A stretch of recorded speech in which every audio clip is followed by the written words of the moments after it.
For I know the plans I have for you, declares the Lord. Plans to prosper you and not harm you, to give you a future and a hope. Jeremiah 29:11 is one of those verses that people use as a life verse, or one that we see on t-shirts, bumper stickers, and social media captions. You've heard this, right? This verse is often interpreted to mean that God intends for us to flourish and to prosper financially. However, this particular verse may not mean what you think it means. Jeremiah 29:11 is not a promise that is specific to each of us. It is, however, a powerful statement about the good and sovereign God that we serve. The context of this Old Testament passage shines a light on how we should be thinking about this portion of the text. You see, the people of Israel were exiled in Babylon. Their homeland had been taken over and conquered by the Babylonians, and they were being imprisoned for their disobedience to God. While they were in exile, the Israelites were desperate for things to turn around, and they were looking for some type of hope. Then along comes a false prophet that tried to take advantage of them by giving them some false hope.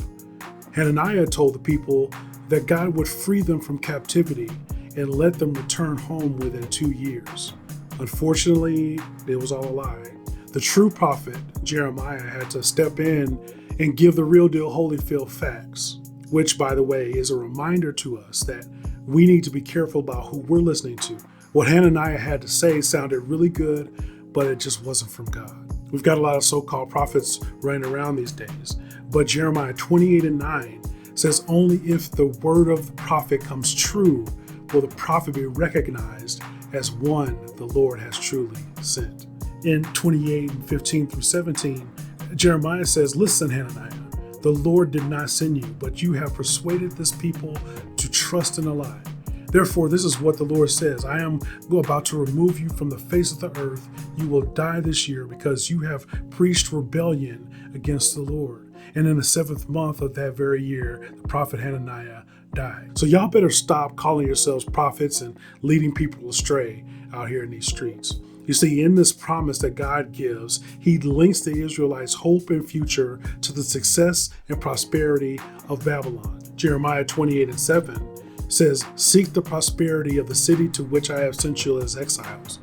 Pray to the Lord on its behalf, for if it prospers, you too will prosper." Well, we don't quote this verse, do we? You see, for the Israelites to realize God's promise, they had to pray for and work toward the prosperity of their enemies, the ones that had enslaved them. The Israelites wanted to go home. They wanted to have their freedom. Not only would they not get to go home, but God says they would remain in captivity for 70 years. Instead, God promised to give them hope in the midst of their captivity. If you read the Bible for any amount of time, it should be apparent that God's people will face trials. Brothers and sisters, you have to have hope in the midst of your trial. And I know that it can be tough dealing with the various challenges that come in this life, but if we trust in the Lord, he provides hope in the midst of the storm. With God's help, you can endure through difficult situations, and this endurance produces perseverance, and perseverance produces spiritual growth and maturity. Just like a sword is refined by fire, God doesn't make our suffering disappear. He helps us to persevere, and he helps us to grow and mature in ways that we wouldn't be able to without life's challenges. So God's plan to prosper may not match our earthly definition, but his plans are much, much bigger. And that, my friends, is why we can be strong and courageous in living out our faith.